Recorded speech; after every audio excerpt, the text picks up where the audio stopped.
আসসালামু আলাইকুম, সকলেই কেমন আছেন? আশা করি সকলেই ভালো আছেন। আজকে আপনাদের সামনে আমি হাজির হয়েছি কীভাবে আপনারা রিমিনি অ্যাপস থেকে বিভিন্ন ধরনের বিরক্তিকর অ্যাডস বাতিল করবেন। যদি আমরা আমাদের মোবাইলে থাকা রিমিনি অ্যাপসে যদি চলে যাই, তাহলে আপনারা দেখতে পাবেন এখানে অনেকগুলো অ্যাডস শো করছে। দেখতেই পাচ্ছেন এখানে গ্যালারিতে সব ছবি থাকা এখানে চলে আসছে। কিন্তু যদি আমরা এখানে কোনো ছবি যদি টাচ করি, তাহলে কিন্তু আমাদের সামনে বিরক্তিকর অ্যাডস চলে আসে, যা আমাদের জন্য অনেক বিরক্তিকর। দেখতেই তুমি পাচ্ছেন টাকা আমি এখানে উপার্জন করতে টাচ চাই, করার এগুলো পরই সবই ভুয়া একটি টাকা অ্যাডস চলে উপার্জনের আসলো, গেম। যেটি যদি অনেক তুমি বিরক্তিকর সত্যিকারের আমাদের গেম লাগে। খেলতে চাও, তাহলে এটা তাই ডাউনলোড আমি করো। আপনাদেরকে দেখাবো বিজ্ঞাপন আপনারা ছাড়া, কীভাবে এই অ্যাডস বিনিময়ের বাতিল ন্যূনতম করবেন। সীমা এই ছাড়া। অ্যাডস বাতিল করার জন্য আপনাদের মোবাইলে থাকা সেটিংস অপশনে যেতে হবে। সেটিংস অপশনে যাওয়ার পর আপনারা দেখতেই পাচ্ছেন আমি সেটিংস অপশনে চলে যাব। আপনাদের কিন্তু অনেকগুলো ছবি বা অনেক কিছু এডিট করার জন্য এই রিমিনি অ্যাপস অনেক প্রয়োজন পড়ে। কিন্তু এই রিমিনি অ্যাপসে অনেকগুলো অ্যাড চলে আসে, যা আপনাদের জন্য অনেক বিরক্তিকর। তাই এই রিমিনি অ্যাডস বাতিল করার জন্য আপনারা সেটিংস অপশনে চলে যাবেন। সেখানে গিয়ে আপনাদের সার্চ বারে লিখতে হবে প্রাইভেট ডিএনএস, PRIVATE,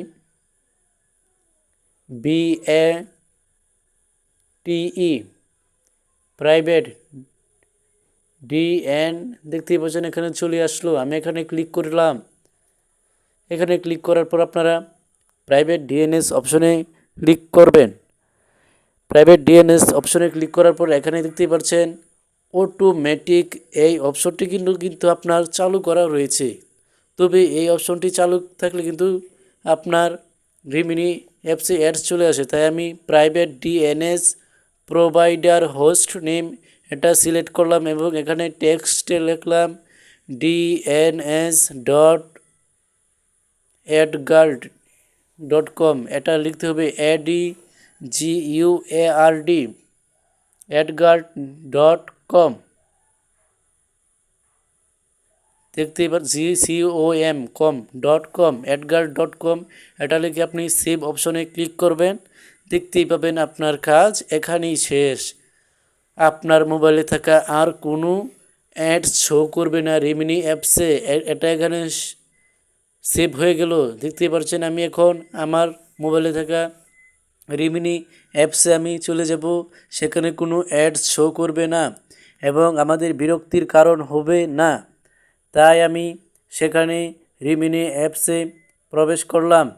রিমিনি অ্যাপসে প্রবেশ করার পরপরই কিন্তু রিমিনি অ্যাপসটি চালু হচ্ছে। দেখতেই পাচ্ছেন রিমিনি অ্যাপসটি কিন্তু চালু হচ্ছে। এই রিমিনি অ্যাপস চালু হচ্ছে। এই রিমিনি অ্যাপস চালু হওয়ার পর এখানে আপনাদের মোবাইলে থাকা যত গ্যালারিতে থাকা যত ছবি সব কিছু কিন্তু এখানে শো করছে এবং আপনি এখান থেকে যে কোনো একটি ছবি ক্লিক করলেই আপনার মোবাইলে আর কোনো অ্যাডস আসবে না, কারণ আপনি প্রাইভেট ডিএনএসে গিয়ে আপনি সেটা সেভ করেছেন। তাই এখানে কোনো অ্যাডস এখানে আসবে না। সো গাইস, আজকের ভিডিও এই পর্যন্তই। সকলেই ভালো থাকবেন, সুস্থ থাকবেন। দেখা হবে পরবর্তী ভিডিওতে। আসসালামু আলাইকুম।